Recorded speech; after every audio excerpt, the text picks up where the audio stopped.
What's up, my YouTube people? So today I want to come back with another sales prediction, another sales projection.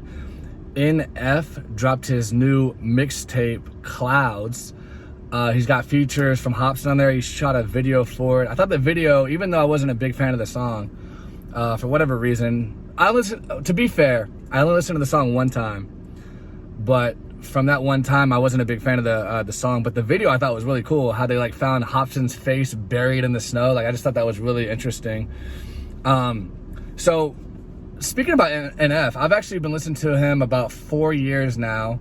I know he had that big hit a couple years ago. It reached number 12, Let You Down. I think that was the name of it. If not, don't crucify me, don't murder me here. But I like his music. He reminds me of like kind of like an Eminem clone, but like a clean version. He doesn't really cuss. It's crazy because like he says he's a Christian, or he says he doesn't want to be labeled as a Christian rapper. But if you go back and listen to his old stuff from before he got big, it was much more, you know, Jesus-centric, God-centric.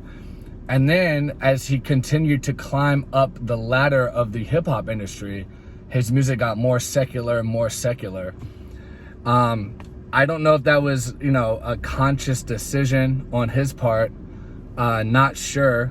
But there's been other bands that have done that started off in the Christian realm and then kind of became more secular. And as they did that, they attained more, you know, success in the music industry. But he still doesn't really cuss. But it's funny because I was reading one of his interviews and he actually cussed in the interview. And I'm like, well, if you cuss in real life, why do you not cuss in your music?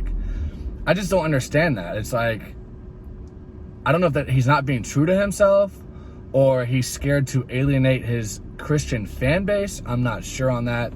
That's a question for another day. Maybe one day he'll get asked that in an interview, but probably not. But it's so crazy because with NF, even though he's selling huge, you know, #1 debuts twice in a row, his last album beat Chance the Rapper and debuted at #1 with 130,000 copies sold. That's pretty much superstar numbers in rap. I mean, that's more than Young Thug sold on his last album. That's more than Gunna sold on his last album. You know, that's more than almost every rapper outsold except for, you know, Drake, Uzi Vert, Eminem, and a couple, Post Malone, and maybe a Juice WRLD and a few others. For the most part, though, that's like superstar status, but you don't see him being treated as a superstar by the secular hip-hop industry.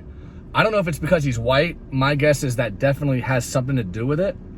Because even Post Malone, if you look at Post Malone, he gets treated differently than other rappers who are black. That's just a fact. He doesn't get the same respect that Drake gets, even though he's arguably bigger than Drake right now. So it doesn't make any sense. And I think that that's a topic worth kind of looking at. Because if you look at like the NBA or the NFL, a lot of times they try to say that black players, you know, get treated not as well as white players. For instance, the quarterback position, they always say that, you know, even though you got superstars like Patrick Mahomes and Lamar Jackson, they still say that, oh, well, black quarterbacks are treated unfairly compared to white quarterbacks. How come that conversation never gets shifted to music?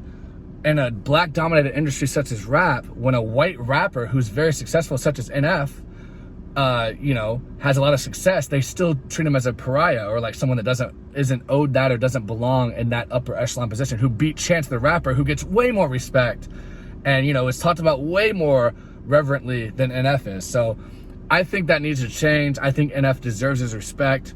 He's obviously proved that he's a superstar. So having said all that, let's go ahead and give the prediction.